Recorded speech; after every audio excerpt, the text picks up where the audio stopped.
ઉત્તર ગુજરાતમાં ધોધમાર વરસાદ પડશે। જી હા, હવામાન નિષ્ણાંત અંબાલાલ પટેલે આગાહી કરી છે કે 19મી જુલાઈએ સૂર્યનો પુષ્ય નક્ષત્રમાં પ્રવેશ થતાં સારો એવો વરસાદ પડશે, જેમાં ઉત્તર ગુજરાતમાં ભારે વરસાદ પડી શકે છે।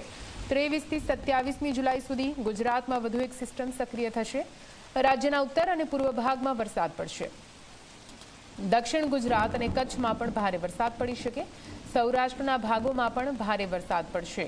26થી 29મી જુલાઈ દરમિયાન રાજ્યમાં અત્યંત ભારે વરસાદ પડી શકે છે।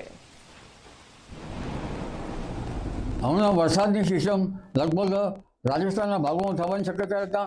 તારીખ 17-18માં ઉત્તર ગુજરાતના અને કચ્છના કેટલાક ભાગમાં વરસાદ થવાની શક્યતા રહે છે અને લગભગ 18-19ની તારીખમાં વરાપ થવાની શક્યતા રહે છે।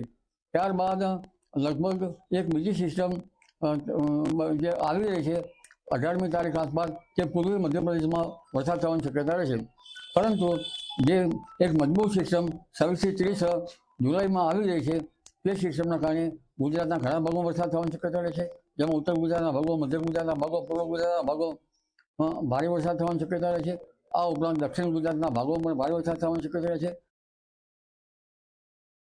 1 ઓગસ્ટે વાદળો બનશે અને તારીખ 26થી 30માં જે સિસ્ટમ છે તો વચ્ચેનો વધારે વરસાદ લાવવાની શક્યતા રહે છે।